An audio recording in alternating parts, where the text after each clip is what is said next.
نحمده ونصلي على رسوله الكريم اما بعد فاعوذ بالله من الشيطان الرجيم بسم الله الرحمن الرحيم رب اشرح لي صدري ويسر لي امري واحلل عقدة من لساني يفقهوا قولي.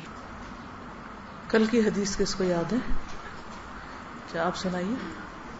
بسم اللہ الرحمن الرحیم. عن ابي هريره رضي الله عنه قال قال رسول الله صلى الله عليه وسلم الدنيا سجن المؤمن وجنة الكافر. رواه مسلم کتاب الزہد 747. ماشاء اللہ 7417. کوئی بات نہیں، نمبر نہ بھی ہو لیکن پڑھنے کا انداز اچھا تھا. نیکسٹ. عن ابي هريره قال قال رسول الله صلى الله عليه وسلم الدنيا سجن المؤمن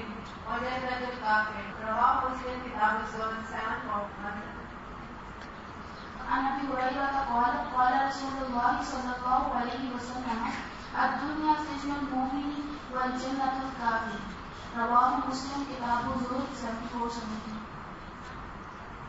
عن ابي هريره قال قال رسول الله صلى الله عليه وسلم الدنيا سجن المؤمن والجنة الكافر. رواه مسلم کتاب الزہد. عن ابي هريره رضي الله عنه قال قال رسول الله صلى الله عليه وسلم الدنيا سجن المؤمن وجنة الكافر. رواه مسلم کتاب الزہد.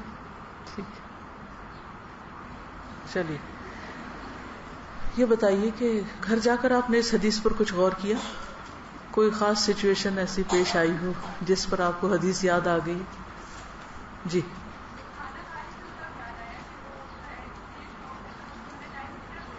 انہوں نے اپنے کھانا کا جو ٹیسٹ کا ٹائم تھا اس کو نوٹ کیا. جی اور کوئی ایسی سچویشن پیش آئی ہو جس پر آپ کو خیال آیا ہو کہ دنیا تو ہمارے لیے قید خانے ہی کی طرح ہے، اب نماز کا وقت ہو تو نماز پڑھنی کمٹمنٹ ہے، اپنی مرضی تو نہیں کر سکتے، کسی کے ساتھ کوئی وعدہ کیا ہوا ہے، کوئی کام کرنا ہے، کوئی ذمہ داری نبھانی. ان سب چیزوں میں بعض اوقات ایسا ہوتا ہے نا کہ کسی خاص کام سے، ذمہ داری سے، کسی خاص چیز سے ہم گھبرا اٹھتے ہیں کہ یہ کب ختم ہوگا. مثلا جن ماؤں کے بچے چھوٹے ہیں جو سونے نہیں دیتے، تو اس میں کیا ہوتا ہے، مائیں اکثر کہتی سنتے کہ یہ کب بڑے ہوں گے. تو اب بچے ایسی چیز ہے کہ جن کو آپ نہ پھینک سکتے ہیں اور نہ ہی آپ ان کو کوس سکتے ہیں، وہ ایک ذمہ داری ہے آپ کی. تو بہرحال اس سے آپ نکل نہیں سکتے، آپ کو وہ کمٹمنٹ نبھانی. کچھ چیزیں آپ کی چوائس کے ساتھ ہوتی ہیں اور کچھ چیزیں آپ پر ڈال دی جاتی ہیں کہ آپ کو وہ کرنی ہے. اسی طرح مثلا اب جیسے کورس کر رہے ہیں آپ، تو بھی ایک سخت پابندی کا کام ہے. روزانہ مخصوص وقت پہ پہنچو، پھر وہ ساری روٹین سے گزرو، اور 1 سال تک مسلسل اب اس سے تھک بھی جاتا ہے انسان. لیکن اپنے آپ کو کیوں باندھا ہوا اس میں؟ آپ جس وقت چاہیں اس کلادے کو اتار پھینکیں. کیا مقصد ہے؟ کوئی بڑا مقصد ہے نا، تو جس کی خاطر یہ تکلیف اٹھا رہے ہیں. تو بعض اوقات انسان گھبرا بھی اٹھتا ہے. تو جب کسی اچھے کام کو کرتے وقت آپ گھبرا جائیں اور یہ سوچیں کہ آخر کب تک، تو یہ حدیث آپ کو بہت فائدہ دے گی کہ دنیا میں تو کوئی بھی جگہ، یعنی اچھے سے اچھا حال بھی قید خانے والا ہی ہے. ٹھیک ہے نا؟ تو برے سے برا حال ہو یا اچھے سے اچھا حال ہو، یعنی ہر مومن قید خانے میں. تو پھر قید خانے سے مانوس ہونا پڑتا ہے، خالی گھبرانے سے کام نہیں چلے گا. جو کرنا ہے وہ تو کرنا ہے، ایکسپٹ کرنا پڑتا ہے.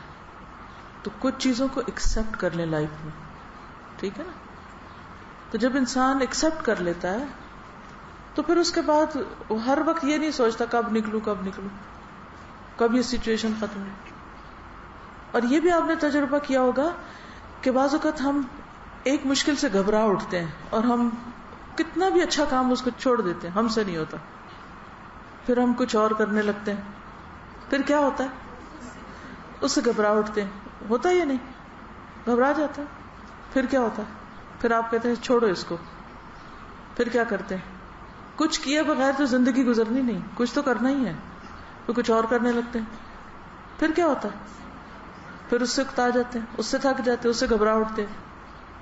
تو آخر کب تک اس متلون مزاجی کی وجہ سے آپ زندگی میں کچھ بھی نہیں کریں گے. یہ متلون مزاجی ہوتی ہے نا. متلون مزاجی یعنی استقامت کا نہ ہونا. ہاں ایک حالت پہ نہ رہنا. متلون کا لفظ لون سے نا رنگ بدلتے رہنا. تو اب یہ نہیں کر سکتے, وہ نہیں کر سکتے, وہ نہیں کر سکتے. اصل چیز کیا ہے؟ اصل وجہ کیا ہے؟ ایکسپٹنس نہیں ہے کہ جنت کا راستہ یہی ہے, اور حجبت الجنت بالمکارہ, مکارہ تو ہوں گے تو ایکسپٹ کر لیں. کل کوئی اپنا واقعہ بتا رہا تھا ایکسپٹنس کا, تو کہتی کہ میرا بہت دل چاہتا تھا میں یہ کورس کروں, لیکن میرے راستے میں کچھ رکاوٹیں تھیں اور کوئی صورت ہی نہیں بن پا رہی تھی کہ میں یہ کام کر سکوں.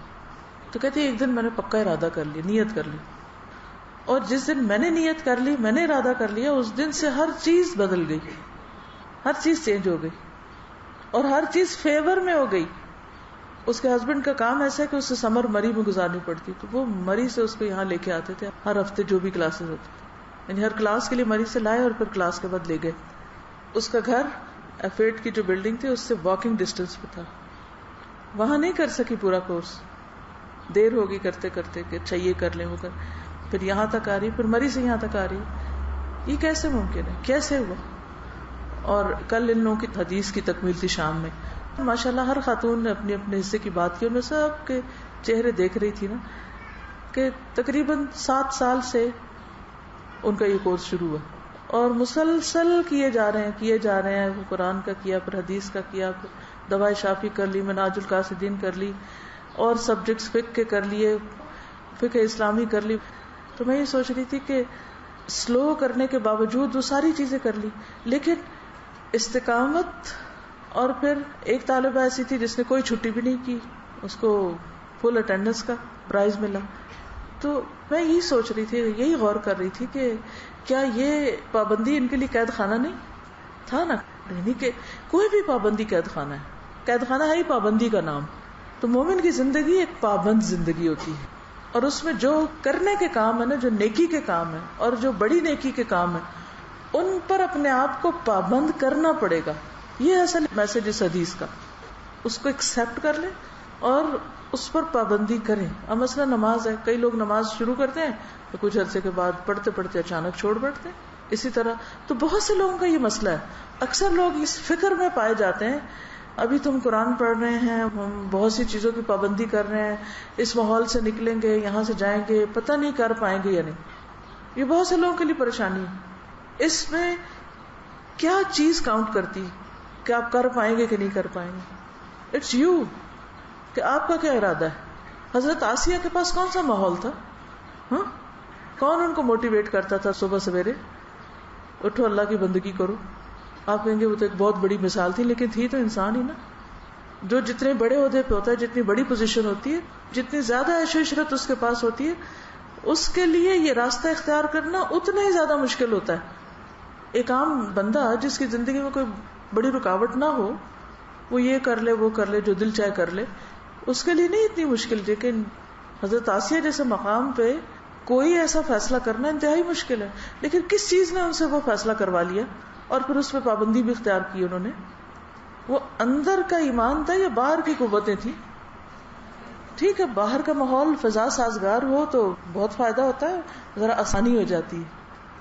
مثلاً اگر سخت سردی ہو یا سخت گرمی تو سروائیو تو آپ کرتے ہیں, مر تو نہیں جاتے, لیکن ذرا تکلیف میں رہتا ہے انسان. ہاں, درمیانہ سا موسم ہو تو اس میں کیا ہوتا ہے, آسانی ہو جاتی ہے. بس اتنا سا فرق ہے, ایک کام آسانی سے ہو جاتا ہے اور ایک کام مشکل سے ہوتا ہے. تو اب چوائس آپ کی ہے کہ آپ نے کون سا کرنا ہے, وہ جس میں آسانیاں زیادہ ہوں یا وہ جو بڑا ہو یا وہ جو اچھا ہو. آسانی ہے یا نہیں, یہ بات کی بات ہے. تو آپ کا گول کیا ہونا چاہیے؟ کرنے کے کام پہ نظر ہونی چاہیے, یا پھر آسانیوں اور ماحول اور کنوینئنس اور اپنی منمانی اور مرضی؟ جنت کا راستہ پھر کون سا ہے؟ جس میں گول جنت ہی ہو بس. اور علم کا راستہ مسئلہ ہے ہی جنت کا راستہ, بہت مشکلات آئیں گی نہیں نیکی کرنے کے لیے. تو گول تو وہ ہے نا. تو آپ کس کے سوداگر ہیں, کیا خریدنا ہے, کیا لینا ہے, کیا چاہیے, پھر اس کی قیمت لگائیں اور پے کریں اس کی قیمت. وہ تو کرنی پڑے گی نا. ہم میں سے اکثریت کیا چاہتی ہے قیمت دیے بغیر جنت مل جائے، کوئی شارٹ کٹ مل جائے، کوئی اچانک سے کوئی اچھا سا کام پتہ چل جائے، بس وہ ایک ٹرک کھیلیں اور اڑ کے وہاں پہنچ جائیں. تو ڈیسائیڈ آپ نے کرنا ہے آپ کیا چاہتے ہیں. اور پھر جب آپ کی وہ چاہت واقعی سچی چاہت ہوگی تو پھر یہ سب بہانے، یہ مشکل ہے، وہ مشکل ہے، یہ رکاوٹ ہے، اس کا کیا کریں، 100 وضاحتیں لوگوں کو، اپنے کو، سب فالتو باتیں. ایسے لوگوں کے پاس جو کچھ کرنا چاہتے ہیں نا زندگی میں، ان کے پاس وضاحتوں کا بھی ٹائم نہیں ہوتا کہ وہ ہر وقت ایکسپلینیشن دیتے رہیں اپنی ناکامی کی یا سستی کی یا کام نہ کرنے کی، کیونکہ انہوں نے تو کرنا ہی کرنا ہے. وہ اس کو بھی ویسٹ آف ٹائم سمجھتے ہیں، بلا وجہ کی توجیحات. تو اس سجن کو اپنے آس پاس محسوس کیا کریں کہ میرے راستے میں بہت سی رکاوٹیں، بہت سے دروازے بند ہیں، میں ان سے باہر نہیں نکل سکتی. لیکن کیا اس قید خانے کے اندر بھی کوئی آزادی ہے آپ کے پاس؟ کیا آزادی ہوتی ہے؟ مثلا سوچ کی، اپنی سوچ کی آزادی. کیا اس پہ کوئی پابندی لگا سکتا ہے؟ کوئی بھی نہیں لگا سکتا. ہم کیا سوچتے کیا نہیں سوچتے، ہمارا کیا ایمان ہے کیا نہیں، وہ ہمارا ہی ہے. وہ کس درجے کا ہے، کسی کو اس سے کوئی سروکار نہیں. تو وہ ڈیسیژن ہوتا مشکل ہے، لیکن ٹیسٹ ہی تو اسی میں ہے نا. جب ایک دفعہ انسان اس سے گزر جاتا ہے نا، تو جو رزق ہماری قسمت میں نا، اس پہ بھی اگر یقین ہو جائے نا کہ جو رزق ہماری قسمت میں کوئی بھی نہیں روک سکتا، جو نعمتیں ہمیں ملنی ہیں وہ بھی مل کے رہیں گی. تو کچھ لینے کے لیے کچھ دینا پڑتا ہے نا. اللہ نے جنت حاصل کرنے کو سودے سے تشبیہ دی. سلعۃ اللہ، سودا. اللہ کا سودا تو بہت مہنگا ہے. تو وہ کیا چیزیں جو دینی پڑے گی وہ لینے کے لیے، کیا وہ دینے کو ہم تیار ہیں؟ وہ ہم میں سے ہر شخص خود سے پوچھے.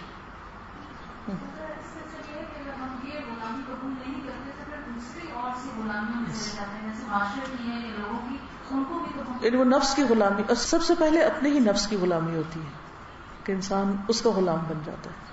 تو بہت سی غلامیوں کو کاٹنا پڑتا ہے. فرق اسی چیز کا ہے نا کہ آپ کی چاہت کیا ہے، آپ کی خوشی کس چیز میں، آپ کا دل کہاں لگتا ہے. تو اگر یہ بات سمجھ میں آ جائے کہ اللہ کی خاطر کوئی بھی پابندی برداشت کرنی پڑے، کسی بھی چیز کی قربانی دینی پڑے، کچھ بھی چھوڑنا پڑے، تو مہنگا سودا نہیں، کیونکہ جو اس کے بدلے میں ملنے والا ہے وہ بہت بڑی چیز ہے. چلیے آج کے لیے اتنا ہی کافی ہے. سبحانک اللہم و بحمدک، اشہد ان لا الہ الا انت، استغفرک و اتوب الیک. السلام علیکم و رحمۃ اللہ وبرکاتہ.